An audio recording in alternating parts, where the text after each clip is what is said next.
have you set up a relational framework and have you built a relationship with this person that allows both of you to change and to grow? I'm Christopher Gill, and I've spent time thinking about relationships, studying them. I want to be your best friend, your brother, your daddy, and I hope that we can continue growing and talking about anything. Let's dive in. Who wants to have a perfect relationship? And if you do anything but enthusiastically raise your hand, you are not allowed to watch this video anymore. Okay, for all the rest of us that want perfect relationships, but we know, gosh, these are really difficult to figure out, today's video is for you, and I'll be going through some of the biggest things that you need to do, thought processes that you need to change, and ideas you need to incorporate to make next relationship as perfect as possible. So why you're a wonderful human. I love you. Your partner loves you. Your partner is a wonderful human. They love you. Why is your relationship failing? There's probably some main reasons, but one of the biggest ones that I've come to realize is that we have incredibly high expectations on relationships. And you might say, well, yes, I'm a perfectionist. Of course I have a high expectation in my relationship. But realize the relationships expectations we have today are literally higher than they have ever been in history. So if you think about it, as man evolved, we have gotten away from a more tribal way of living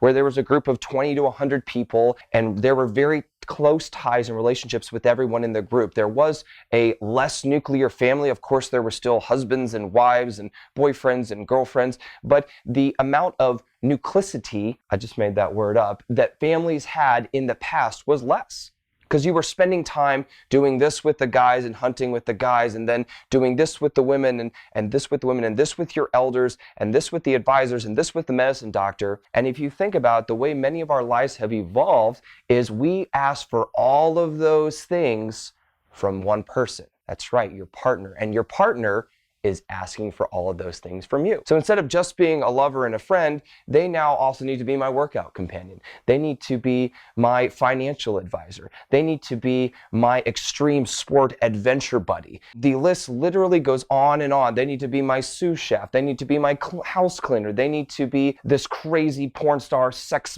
image in bed. These images that we've allowed to come into our relationships are doing a lot of damage because gosh, what an exhausting job. And you think about your partner, of course, they want to be all those things for you. They love you. They are going to try and put themselves out for you and say, yes, well, if so-and-so wants me to do this, of course I'm going to try and do this. Instead of realizing that maybe we're placing an expectation on the relationship that may just be a little bit too high. And this does not absolutely mean settle for something that is not good for you or that you are not worthy or that you are not deserving, but realize the way the human brain evolves and it takes a very, very long time for things to change. And the beautiful thing about human relationships is that all of them are different and many of them are able to feed needs that we have in different ways. So yes, your partner is amazing. Yes, they love you. Yes, they are going to put themselves out for you and try and be there for you in as many ways as possible.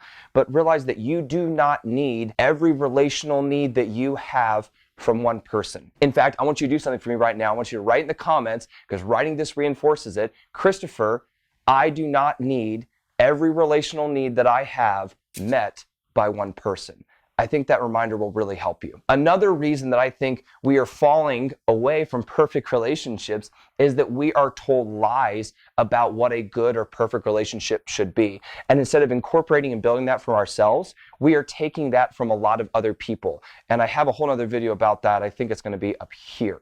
So check out that if you want to learn more specifically about building a relationship framework. But we are told lies. And we get these lies from a lot of very well-meaning sources, right? We get them from our family. We get them from our friends. We get them from pop culture that probably isn't designed to model good relationships and positive relationships for us. They're probably meant to make us discontent, sad, and to buy things. So think about where you're getting your relationship models. Another one is religion, right?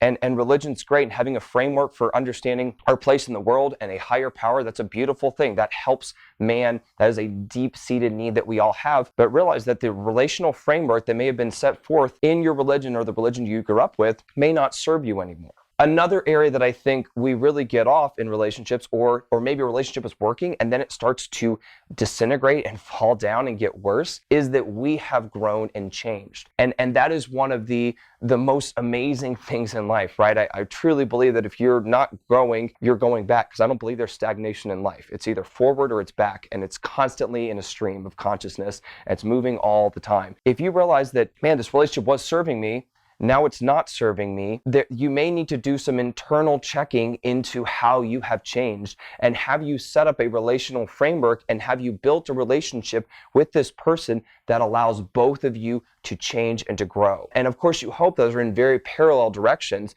but have you built, again, a relational container that allows you to grow in tandem, but maybe not in exactly parallel direction? Is your relationship big enough for that? Can it incorporate that? Can you build that into how you work together, how you love, and what the relationship looks like going forward? Another thing with as you change that you need to realize is that the more niche you get, the more different you become, the more alternative perspectives you've developed. And yes, I'm saying all of those things are phenomenal, because who wants to be a boring, homogenous white blob with the rest of the world? It's no fun. So, but the more you get different, the more you have different desires, the more you define success different, you are going to get less and less well-fitted for less and less people. The pool of people out there is huge, right? We all get up at 18 or 16 and we go out and like, oh, wow, he's pretty, she's pretty, this person's beautiful, wow, they're smart, I want to date them all. At least that's kind of how I felt at one point.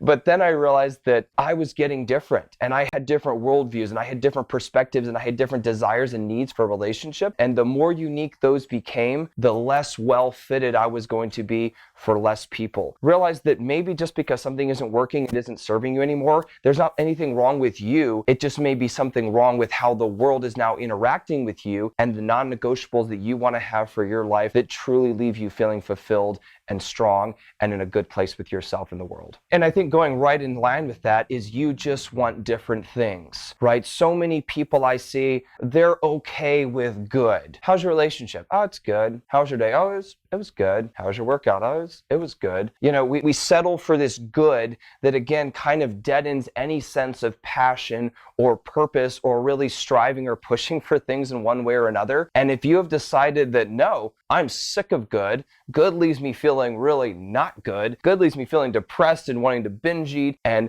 watch Netflix all day, I don't want good anymore, I have to demand more from myself and more from the world than good, realize that, again, many people are not going to be compatible with that desire. And if they're okay with good and you demand great, it's going to be really difficult to pull those two things together. So what do? We've listed a bunch of reasons why things may not be working and why having your perfect relationship may be difficult, but what do you do now? Well, I think the first thing to do is get really clear on what's worked and what hasn't worked in the past. If you don't have a framework for, okay, this worked, but I really didn't like how this person responded to this. I had this idea and they realized that that's not something they wanted at all. You need to get clear on what worked, what hasn't worked, and then begin using that to develop a framework to help dictate what you're going to accept and what's going to be good going forward. Second, I think that's important to think about is, where do you lean on the safety, security, adventure, novelty spectrum? Humans and relationships are all going to fall on the spectrum. I'm going to talk about this a whole lot more in other videos.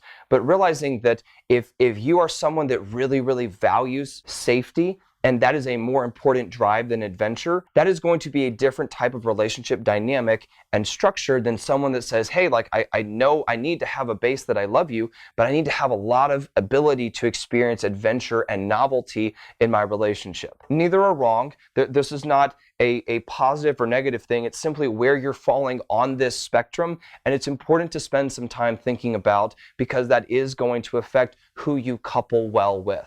Finally, I think you really need to get clear on what are your negotiables, and then what are your mindset non-negotiables? Well, what's the difference there? Negotiables are things that you absolutely must agree on with your partner. They are something that you must have an alignment on. You can't be on different sides. This question, this coin, it's not going to work. This is something that's so foundational and important to you and your worldview that you must be in full alignment with that. Secondly, there's mindset non-negotiables. And mindset non-negotiables, at least the way I think about them, is that these are things that I want to have alignment on mindset about, but I don't necessarily need full alignment on the actions taken based on that mindset. For instance, growth and having an ability and a desire to continue growing as a human for my entire life is a mindset non-negotiable for me. If we don't share that mindset, we're not going to get along well in a relationship. But how that growth expresses itself, the things you do to put yourself in a growth container might be dramatically different for me than they are for you, and that's totally okay. I want to know and see how you want to grow, and I don't want to force you into the way that I want to grow. Think through what's a non-negotiable and then what is a mindset non-negotiable, and how those two things can work and interact as you're looking to build a relationship with someone. But I think one of the most insidious, damaging, hurtful things that we have done in America and in probably the majority of the world is we have taken outside pictures of what relationships are good, what makes them work, what makes them doesn't work, and we have fully incorporated those without really taking the time to sit and say, hey, humans are beautiful, and that we get the opportunity to custom create this magical, amazing thing that's different and unique for me and different and unique for you. And that's totally okay. And one isn't bad, one isn't right, and that we may look totally different. But if you've said, hey, I've thought through these things, I'm doing it with love, I'm doing it with respect to my partner, you have an opportunity to custom fit the most amazing sports car relationship you possibly can. And that if you don't do that, if you try and force yourself into someone else's car, you're probably not going to like it because it's not been made for you. And humans are so unique, and your relationship should be just as unique as you are. I hope this gave you a couple things to think about on why your relationship may not be perfect, but how to pull it in a more perfect direction in the future. Again, if you got any value from this, please hit the like button, please subscribe, share it with someone who needs to hear it, and then reach out to me. Hop on the website, and I would love to know more about what you are doing to develop your perfect relationship framework. I'll see you in the next video.